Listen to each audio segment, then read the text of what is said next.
dia.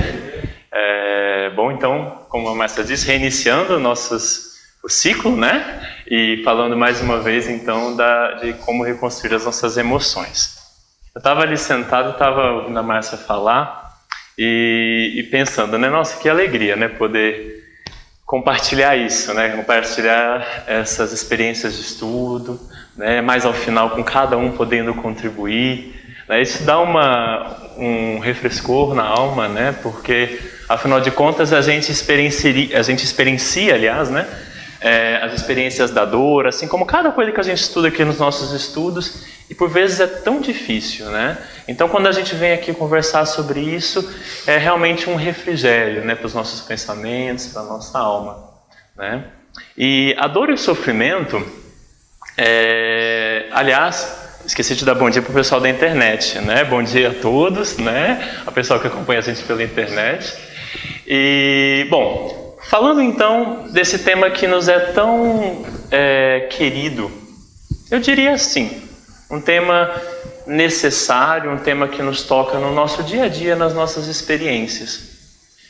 A gente pode experimentar a dor, né, e o sofrimento em diferentes contextos, como numa pequena doença, como uma infecção de garganta, ou em experiências um pouco mais dolorosas, como uma relação familiar, às vezes um pouco mais difícil.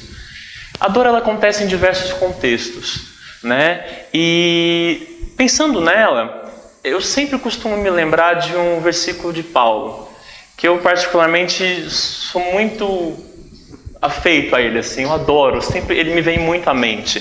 Eu leio uma passagem no livro Pão Nosso há anos e eu já quase decorei a mensaginha. Então a mensagem, ela vai ser a linha mestra da nossa palestra de hoje. A mensagem se chama Rendamos Graças, a mensagem número 100. E o versículo de Paulo aos Tessalonicenses é esse: em tudo dai graças, porque esta é a vontade de Deus em Cristo Jesus para convosco. Esse versículo, ele nos convida, né, de uma forma clara a dar graças a tudo. Em tudo dai graças. Ele não está falando assim, dá graça na maioria das coisas, tem coisa que não precisa dar graça. Não, ele está sendo claro. Em tudo dai graças. Né? E quando a gente vai lendo a mensaginha de Emmanuel, que a gente vai ter a oportunidade de conversar sobre ela ao longo, e especialmente no final, a gente vai se encantando com a possibilidade de darmos graça a tudo. E é um convite, a mim particularmente, desde que eu li essa mensagem pela primeira vez, é um convite que ele é instigante, né? Mas como assim? Dar graça em tudo? Aí começa a vir à mente algumas experiências que a gente passa na nossa vida, né? Para começar, eu vou começar por algo um pouco mais artístico, que é a contribuição de Portinari, né? De Cândido Portinari, um pintor expressionista, que ele tem uma série de pinturas a respeito de experiências de vida no Nordeste em especial. E aqui a gente vê essa foto, né, que mostra os retirantes, o quadro Retirantes de Portinari, em que mostra como algumas pessoas ali naquela região do nosso país, assim como em várias regiões das nossas cidades, do nosso globo, experienciam realmente a dor em contextos de pobreza, em contexto de limitações realmente muito sérias do próprio ambiente em que elas estão inseridas, né? E a dor acontece, ou pode acontecer, né? Na relação que ela estabelece com o meio ambiente, com as pessoas ao redor. Então, as imagens de Portinari, em especial desse período, elas nos tocam muito, né? Inclusive, a própria foto de abertura, que é essa daqui, né, que é o Criança Morta, é um outro quadro de Portinari, né, também mostra o quanto a experiência de dor, com a família chorando, ela acontece, né, nas nossas experiências do dia a dia. Em seguida, a gente pega uma experiência de dor um pouco mais atual, né? Cada um de nós, às vezes, tem um problema físico, um problema ortopédico, que nos convoca muita dor, né? Por exemplo, uma hérnia cervical, né? A gente sabe como é doloroso esse processo, como traz um mal-estar gigante ali, né? Às vezes quando a gente está dormindo, quando a gente está fazendo uma coisa muito básica como estender uma roupa, né? Como é doloroso sentir algumas experiências de dor. Essa daqui eu trouxe um elemento bem da modernidade, né? Uma sutura ali para nos lembrar. Mais uma vez, buscando um pouco na arte, a gente vê que o artista nessa estátua ele conseguiu demonstrar, né, uma experiência de dor que parece muito intrincada na experiência desse ser retratado. Em seguida, na verdade, eu parti da lembrança dessa imagem para procurar as demais, né? Porque essa foto, ela me marcou muito quando eu bati o olho, né? Toda vez que eu olho para esse menininho sírio, né, que tem a ver com essa foto foi retirada no contexto da guerra da Síria, eu bato o olho nela e ela me toca demais, assim. Então, ela me veio à mente em primeiro lugar, aí depois eu fui procurar as outras. Mas é interessante, né? A gente pode fazer uma série de leituras a respeito da forma como ele está se posicionando. Mas a gente pode pensar que talvez realmente ele está um pouco passado, né? É comum isso no contexto das situações de trauma. Ao mesmo tempo, a gente pode pensar que talvez exista uma certa calma ali. Não sei, eu acho que são diversas as possíveis leituras, infinitas talvez, mas essa imagem eu quis trazer porque de todas as imagens é a imagem que mais me toca, né? Sem dúvida. Falando ainda um pouco das experiências de guerra, a gente lembra dos campos de concentração nazistas, né, em que diversas pessoas estavam ali, né, reclusas, nesses ambientes totalmente inóspitos, né, em condições, provavelmente já viram muitos filmes, né, em condições de habitação terrível, submetidas a trabalhos forçados, né, e vivenciando sim experiências de dor. Trazendo um pouco mais, uma imagem um pouco mais também da nossa modernidade, a gente vê experiências de dor, muitas vezes emocionais também, que querendo ou não é um dos cernes da nossa conversa de hoje, né? Em que muitas vezes a depressão, ela nos assola, a tristeza, o medo, né? E a gente vai sentindo tudo isso e mais uma vez recorremos à arte, a Frida Kahlo, né? Que é uma artista mexicana que experienciou uma série de dores ao longo da sua experiência evolutiva. E ela teve um atropelamento quando criança, né? Teve a questão da própria poliomielite, foi submetida a uma série de cirurgias. É muito interessante a gente buscar históricos sobre a vida de Frida Kahlo, em que ela muitas vezes pintava deitada na cama, com uma série de equipamentos para mantê-la após os processos cirúrgicos, e ela estava ali pintando, né, fazendo a arte dela. Então, percebem que eu trouxe sempre a questão da arte, porque eu acho que a arte ela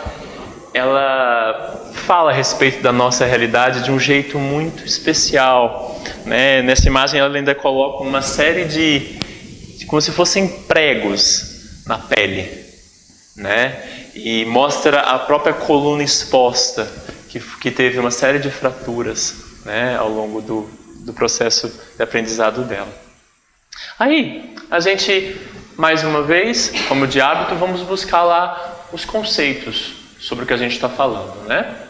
Se a gente for pensar no conceito do que é dor, do ponto de vista que é estudado pela ciência moderna, essa associação internacional ela coloca assim, que a dor é uma experiência sensorial e emocional desagradável, associada a dano real ou potencial ao tecido, ou descrita em termos de tal dano.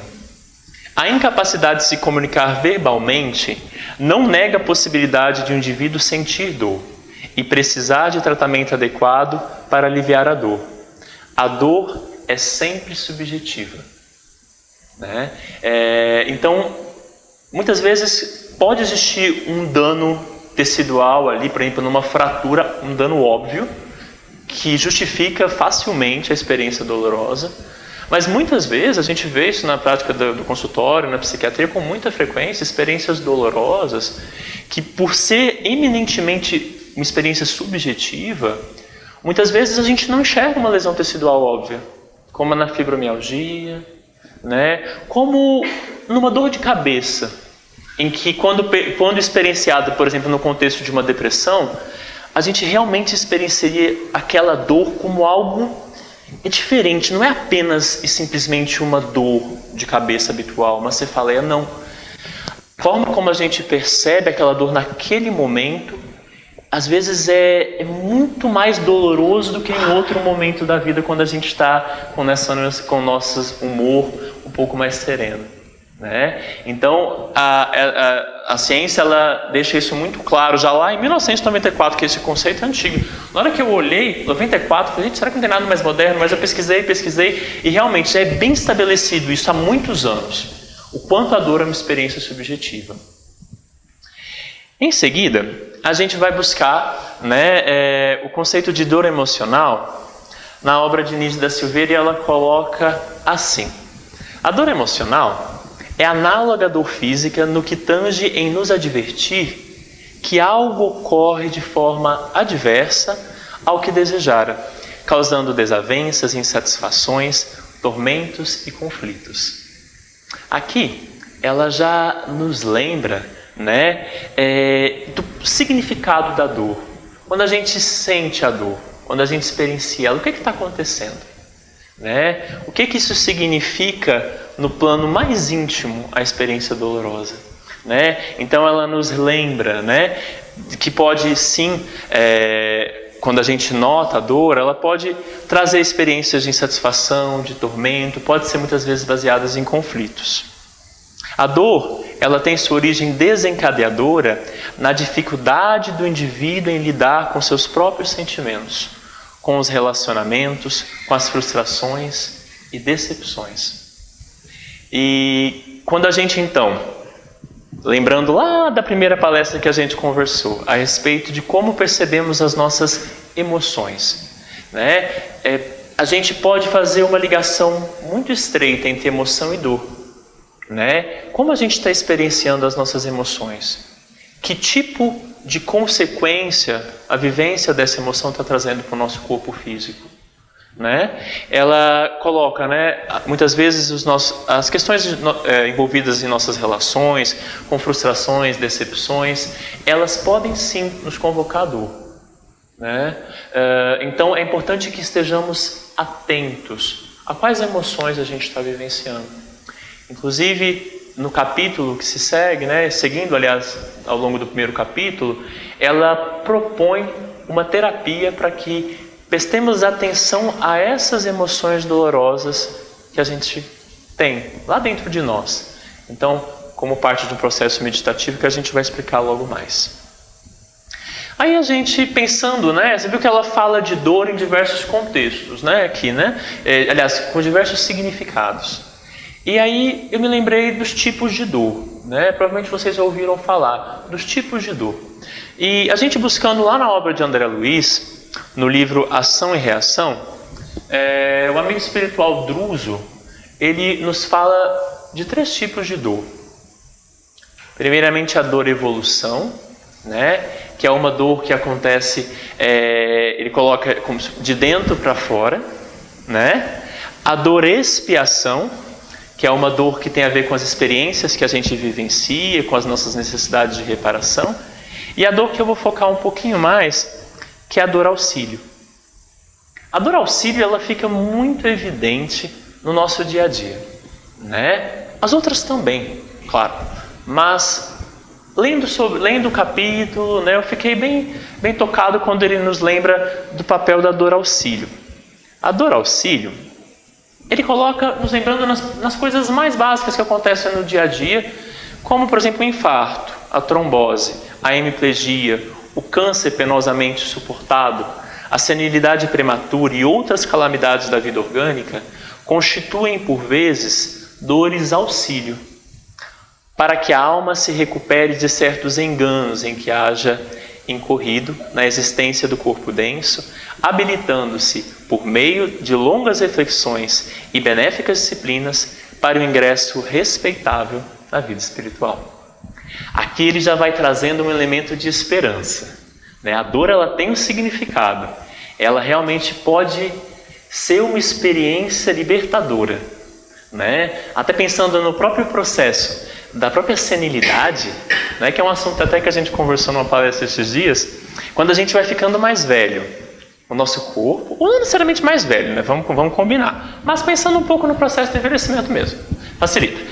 O nosso corpo vai ficando mais frágil.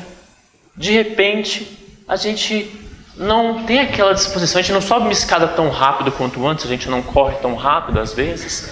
A gente tem mais dores, como dói as nossas artroses, né? As nossas, porque todo mundo tem artrose, né? Desde pequenininho já começa o processo, uns mais, outros menos. Então a gente tem dores, o nosso corpo fica frágil. E o que isso significa? Qual que é o convite? Como diz o próprio Leon Denis na obra O Grande Enigma, ele coloca todas as etapas por que passamos na experiência da encarnação são bênçãos. Então, o envelhecimento, a senilidade, com possíveis consequências e dores e doenças, são bênção, são oportunidade. Então quer dizer que esse negócio de a gente pensar, eu quero ficar velho, mas com saúde. Quando eu ouço isso eu penso, gente, a gente está colocando condição, né?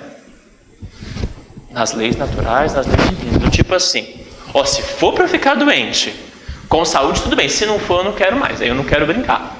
Se tiver doença, não quero mais brincar, não é comigo. Como assim? Eu acho que a palestra de hoje, ela nos lembra o papel da dor. E de que tudo bem se a gente tiver uma doença, uma dor, vai doer. Mas como eu sempre costumo brincar, geralmente às vezes até em discussões que acontecem às vezes no dia a dia, eu até depois que concluí, a gente conversou, aí eu penso assim, me vem à mente assim, quem disse que não ia doer? Alguém disse? Não, né? As experiências da dor, como vai ficando cada vez mais nítido, elas são bênçãos. Então vamos fixar essa palavrinha na nossa mente, né? Bênção, né? Como forma de construirmos uma base serena na gente, né? E quem sabe até a própria esperança. E aí a gente segue com a própria Nise colocando mais o seguinte. A personificação exteriorizada pelo indivíduo, ou seja, a forma como ele se demonstra no contexto social, a forma como ele está experienciando isso no contexto da sociedade, é o reflexo de seu estado interior emocional. Portanto, a doença não é a causa da dor, e sim uma consequência da constante rebeldia mental que se fixa na constituição física. Rebeldia mental. Será que a gente, quando experiencia a dor, vamos voltar a falar da velhice, quando está doendo demais a artrose, quando acorda de manhã e está doendo e a gente está limitado, será que a gente se revolta? Será que essa experiência dolorosa ela está nos convocando a algum tipo de sofrimento? Como que a gente está lidando com essa dor?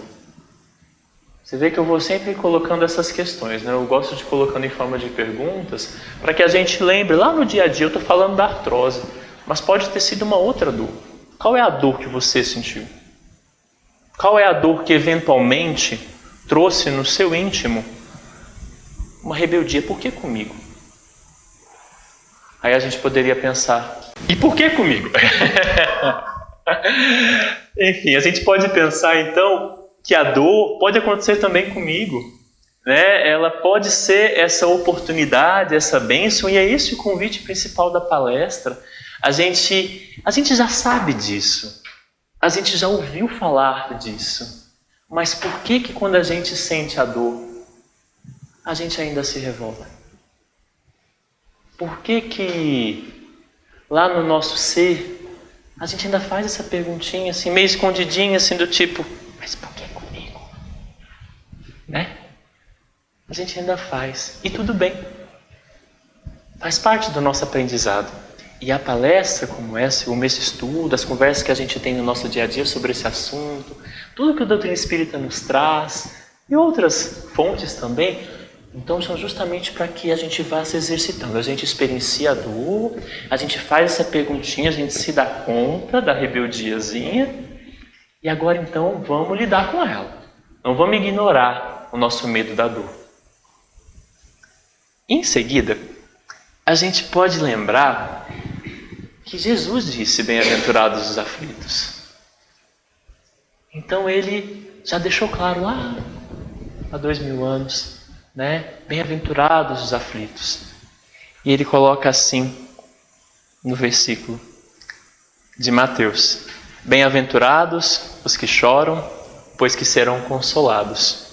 Bem-aventurados os famintos e os sequiosos de justiça, pois que serão saciados. Bem-aventurados os que sofrem perseguição pela justiça, pois que é deles o reino dos céus.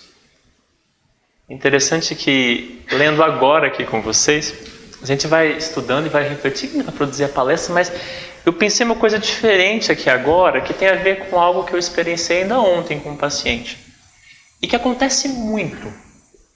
Diversas vezes eu penso a respeito da justiça. Do quanto a nossa sede de justiça, muitas vezes, ela, quando não acontece, quando a gente acha que realmente não houve justiça, quando a gente se sente injustiçado, o quanto se costuma gerar dor. Ontem mesmo, conversando com uma paciente, ela falava do quanto ela se sente injustiçada pelas experiências que ela passa em casa. E ela fica muito incomodada com o que acontece na relação com os familiares. Ela se sente constantemente injustiçada. E o quanto isso traz revolta, rebeldia, como diz a Nise, né? E o quanto isso traz dor para ela há pelo menos 13 anos, que é o tempo de evolução do tratamento dela para depressão. E ontem, então, pela primeira vez ela veio comigo e eu sacudi ela, nesse sentido assim, sacudir, pelo bom sentido da palavra, né? De convocá-la a perceber, tá, mas o que está faltando no seu tratamento, né? E convoquei ela justamente ao processo da psicoterapia, né? Que tudo isso que a gente conversa, a gente pode exponencializar no processo psicoterapêutico, né? A doutrina espírita traz um manancial fantástico. Aí a gente pega esse manancial, segue estudando e segue indo lá na nossa terapia. Porque a terapia, sem dúvida, não é, Patrícia, né? Ajuda a gente a manejar as nossas dores mais íntimas. A psicoterapia é um processo fantástico. Eu costumo brincar ainda com os meus pacientes, e olha que sou eu que prescrevo o remédio, mas a psicoterapia é essencial. Eu que já fiz terapia por mais de 10 anos e continuo, porque eu sou apaixonado pelo processo, a terapia, ela nos traz uma riqueza de possibilidades. Eu sou extremamente grato a cada terapeuta que me atendeu, a cada terapeuta que ouviu o choro, viu a lágrima. Então, esse versículo, eu fiz esse adendo aqui, uma coisa que eu nem tinha pensado, né? Esse versículo nos convoca a olhar lá para dentro. E o que está doendo dentro da gente, né? E aí, Kardec segue assim, né? Um pouquinho mais para frente, ele vai colocando sobre as causas anteriores das aflições.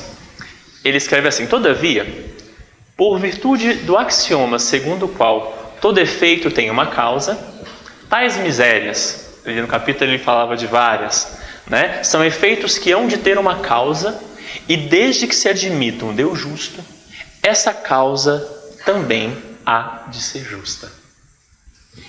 Esse ponto, né, da justiça divina, aliás, eu vou ler mais um trechinho e depois eu comento uma coisa que eu pensei. Ele coloca assim: ora, ao efeito precedendo sempre a causa, se esta não se encontra na vida atual, vai pensando nas dores da nossa vida atual aí, há de ser anterior a essa vida. Isto é, há de estar numa existência precedente. E o próximo parágrafo é fantástico. Por outro lado, não podendo Deus punir alguém pelo bem que fez, nem pelo mal que não fez, se somos punidos como consequência das leis naturais, das necessidades de reparação frente a um ato equivocado, se somos punidos, é que fizemos o mal. Se esse mal não o fizemos na presente vida, é que o fizemos em outra. É uma alternativa a que ninguém pode fugir e em que a lógica decide de que lado está a justiça de Deus. Então, quando ele fala justamente da justiça divina, a gente pode lembrar disso em conversas que a gente tem no nosso dia a dia, mas como foi injusto aquilo? Aí Kardec questiona, mas foi injusto mesmo? Se a gente está passando por essa experiência, será que a gente está lembrando que existe justiça em cada experiência da nossa vida? Em cada tropeço, em cada dor? Porque senão, se a gente não deixar isso muito claro na nossa mente, a gente corre o risco de construir lá no nosso íntimo um Deus sádico. Porque se a gente não se lembra do papel da justiça divina, será que Deus está simplesmente colocando a dor para a gente sofrer e achando graça? Não. A gente sabe bem disso. Isso está claro enquanto a gente estuda, em cada experiência que a gente passa, que existe a justiça divina. Cada experiência que a gente passa tem sim um papel, uma função. Não existe dor simplesmente por existir. As dores são oportunidades de aprendizado que, aliás, por vezes a gente até pede. A gente pede porque a gente, muitas vezes, ao longo do processo evolutivo, a gente tem consciência de que ela é necessária. Então a gente chega lá e pede ao longo do nosso processo de programar a reencarnação. E Kardec segue dizendo assim: não se deve crer, no entanto, que todo sofrimento suportado neste mundo denote a existência de uma determinada falta. Muitas vezes são simples provas escolhidas pelo Espírito para concluir a sua depuração e acelerar o seu progresso. Assim, a expiação serve sempre de prova, mas nem sempre a prova é uma expiação. É justamente aquilo que eu estava falando há pouco. Será que uma dor que a gente está experienciando, às vezes, foi a perda de um membro, foi uma limitação cardíaca muito séria, de repente a gente tem uma insuficiência cardíaca, às vezes de causa nem muito clara, Pode ser clara, pode ter sido um infarto, mas às vezes nem sabe exatamente a causa. Às vezes foi uma coisa congênita, a gente nasceu, mas muitas vezes a gente pediu. A gente apenas compreendeu que precisava. Ao longo do processo da programação da nossa encarnação, a gente acessando todo o nosso conhecimento da nossa experiência evolutiva ao longo de milhares e milhares de anos, com o apoio de equipes espirituais especializadas, a gente entende que aquela dor ela pode ser bem-vinda naquela encarnação. E por vezes a gente pede. E a gente segue dizendo assim: por estas palavras, bem-aventurados os aflitos, pois que serão consolados, Jesus indica, ao mesmo tempo, a compensação que espera os que sofrem e a resignação que abençoa o sofrimento como prelúdio de cura. Então aqui ele nos lembra do papel da resignação. Quando estamos então experienciando uma determinada dor, a resignação ela pode ser esse bálsamo.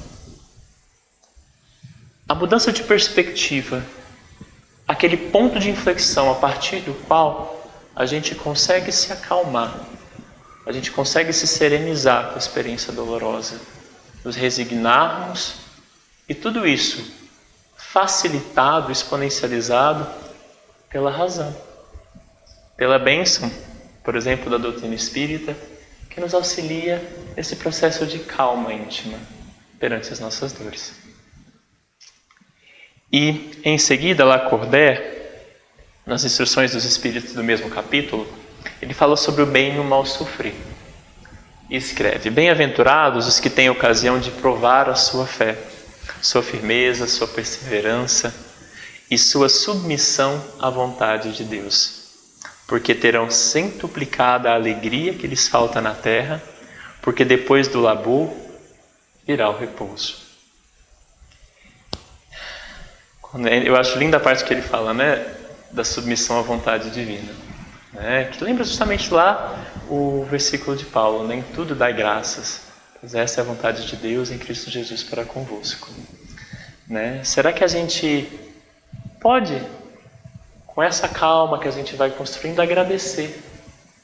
É uma possibilidade, eu particularmente acho difícil, eu não sei para vocês se é facinho assim, mas para mim não é. Para você talvez também não seja. Para cada um de nós pode não ser. E tudo bem. Quando a gente então experienciar essa dor, por vezes ter uma nuancezinha de revolta, de rebeldia, de inconformação, a gente vai fazer o quê?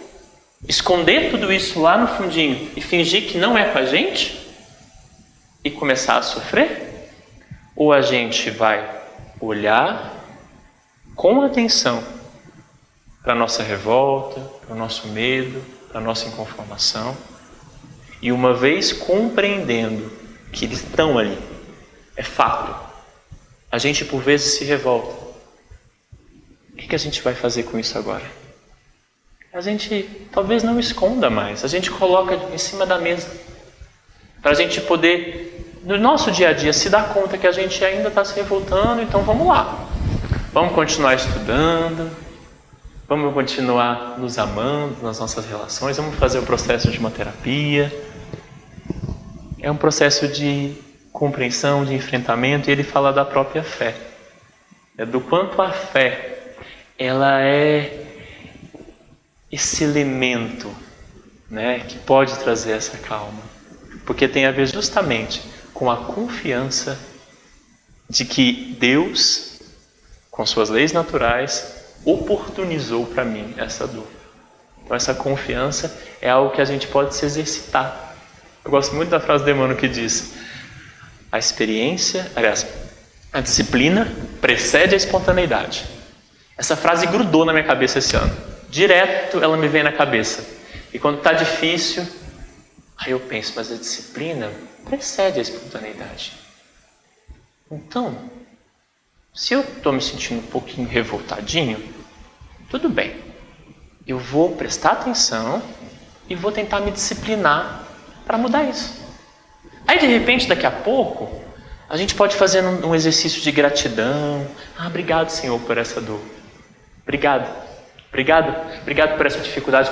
Obrigado. É claro que às vezes, na hora que a gente acabou de bater o carro, não dá para pedir obrigado, né? Mas lá no fim do dia dá.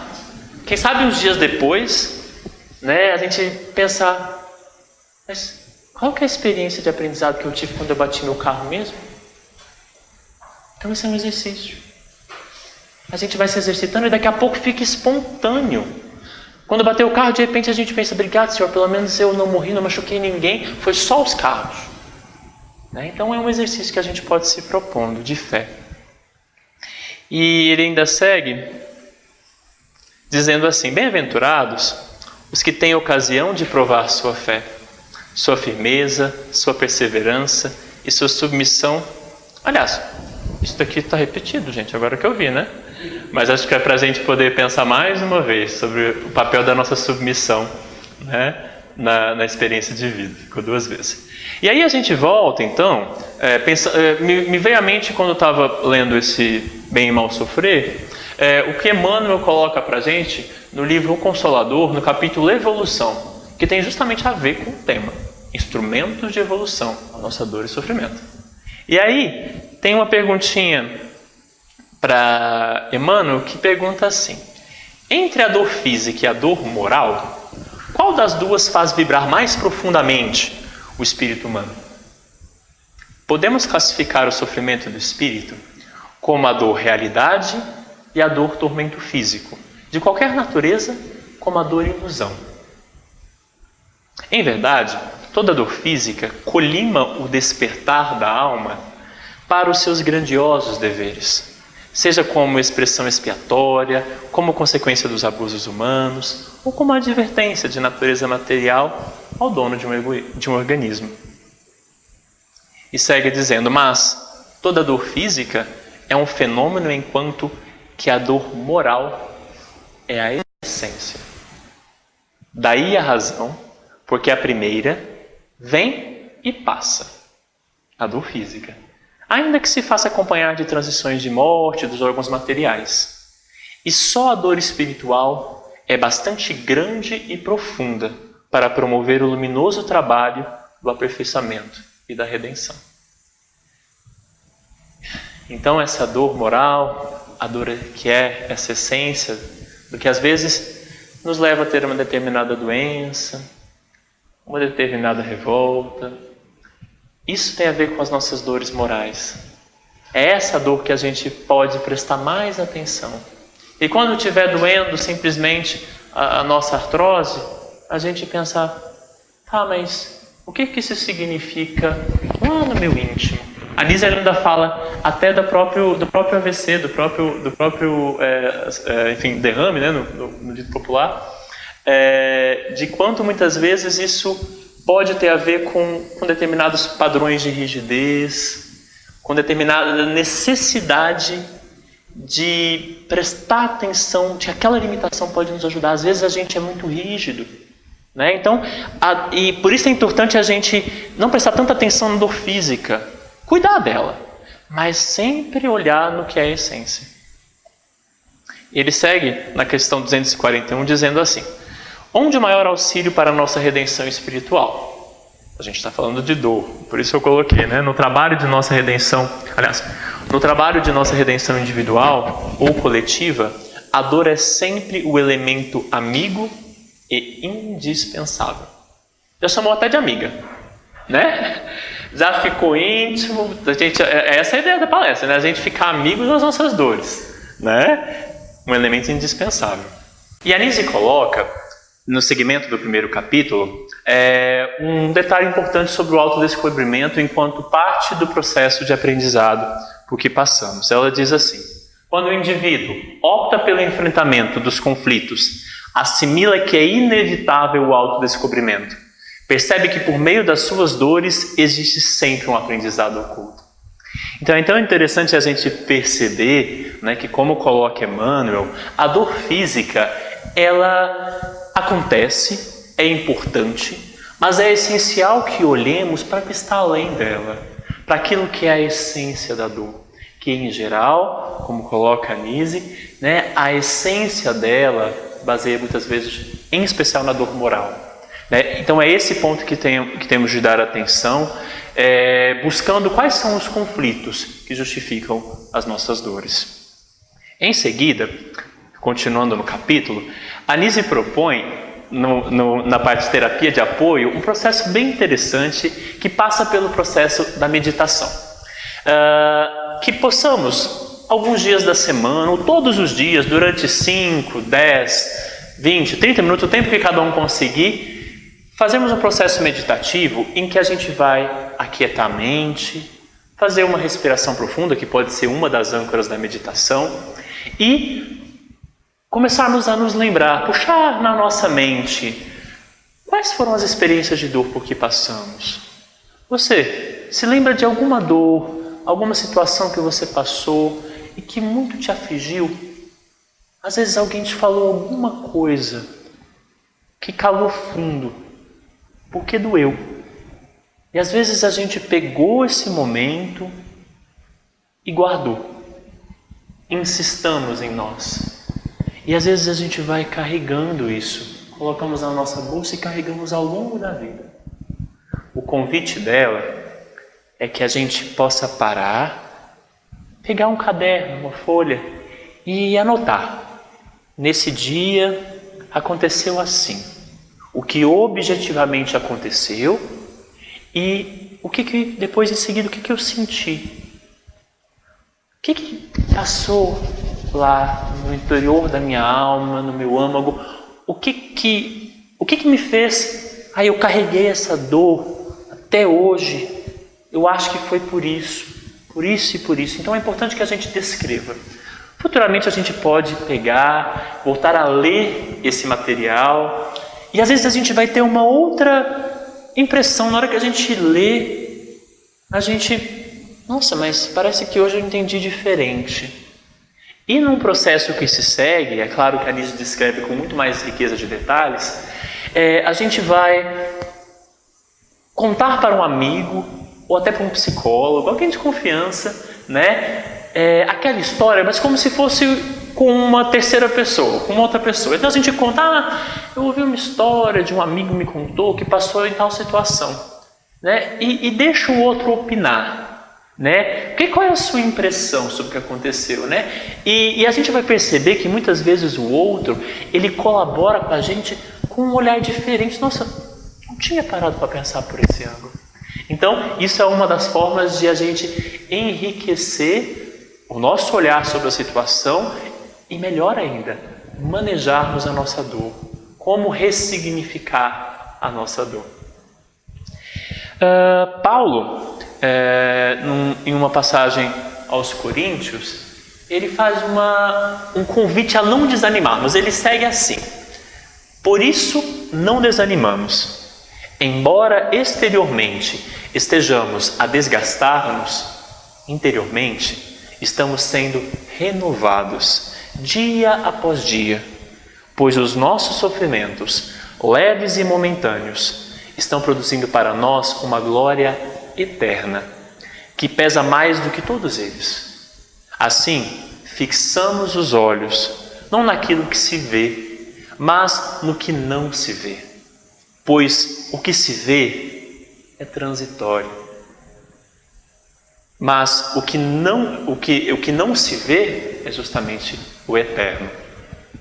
Então, compreendamos, nos esforcemos no sentido de perceber que as nossas dores transitórias por que passamos hoje, uma dor física como uma artrose, enfim, mas também as dores emocionais, aquela nossa relação familiar difícil, aquela relação no emprego difícil, o que isso significa enquanto algo transitório e o que eu posso carregar enquanto aprendizado para a eternidade.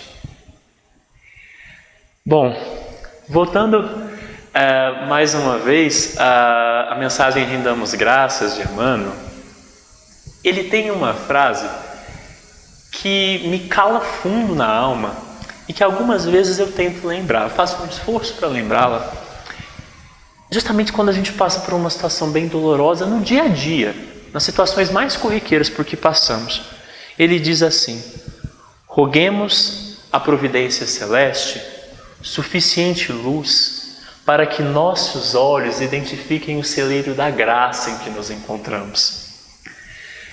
É a cegueira íntima que nos faz tropeçar em obstáculos onde só existe o favor divino.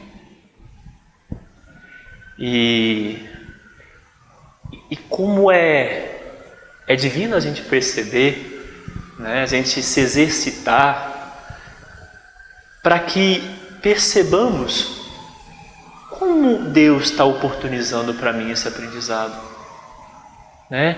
Por vezes é difícil, mas a gente pode se propor a um exercício, né? Como diz Emmanuel, a disciplina precede a espontaneidade. Então nós podemos nos disciplinar as nossas emoções para que a gente as perceba de um jeito diferente. E a gente, quando acontecer uma situação difícil, a gente tentar aquietar, às vezes não no momento que aconteceu o problema, mas às vezes um pouco depois, e rogar ao Senhor em oração: Senhor, ajude-me a entender o porquê da dor, o porquê da necessidade dessa experiência por que eu estou passando, qual que é o meu aprendizado, né? E interessante, quando eu fui fazendo a palestra, parece que eu fui sendo tomado, assaltado por um sentimento de esperança. Eu acho que a esperança é o que nos move no dia a dia. A esperança é parte do aprendizado para que cheguemos à fé. A esperança é algo que a gente pode se propor a aprender, a gente pode se propor a sentir. E aos poucos sentir a fé. Eu me lembrava agora ainda de uma experiência dolorosa que eu tive com a doença de minha mãe. E na época foi muito doloroso lidar com aquilo. Eu me lembro que estava doendo demais e eu meio que não sabia como lidar com aquilo. Onde está a minha fé? Afinal de contas, tudo que o Espiritismo já me ensinou e está doendo desse jeito. Como assim? É que eu me angustiava. E eu me lembrava da Matildinha, que é uma senhora que eu amo muito, que cuidou da gente há muitos anos. E eu costumo brincar que a Matildinha ela tem fé de pegar. Não é qualquer fé. Quando ela fala, aquilo me toca de um jeito, parece que dá para você encostar na fé da Matilde. E eu comecei a pensar, mas como é que sente isso? Tudo que eu li até hoje não me possibilitou sentir isso. Como é que faz? Eu comecei a pensar naquilo, pensar, e foram meses assim, até que chegou um momento em que, sabe, eu não tinha achado um jeito ainda. Aí eu fui lá, em oração eu ainda pensei assim, gente, eu vou pedir para Deus me ensinar. É o único jeito. Aí eu comecei a orar todo dia. Todas as vezes que eu orava, eu falava, Deus, me ensina a ter fé. Foi a única forma que eu achei. Em detalhe, ela aconteceu. E por mais pequenina que seja, eu ainda costumo brincar, talvez ela seja apenas e tão somente 1/1000º do grão de mostarda, ou menos. O fato é que quando eu olho para a montanha não faz nem menção de mexer. Mas já traz uma força gigante, pequenina que seja. Então me auxiliou muito naquele processo de encarar a dor. Então a fé, ela pode sim ser uma experiência em que a gente se treina para tal. O Espiritismo nos ensina, por meio da fé raciocinada, que por meio da razão a gente alcança a possibilidade de sentir fé, experienciar algo, a fé enquanto algo profundo. Nos deixemos tocar por essa possibilidade e enchamos-nos de esperança.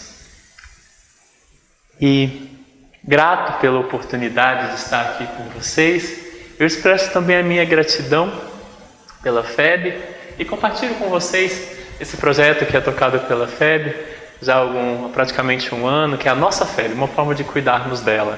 Pesquisem depois na internet. A minha gratidão pela oportunidade.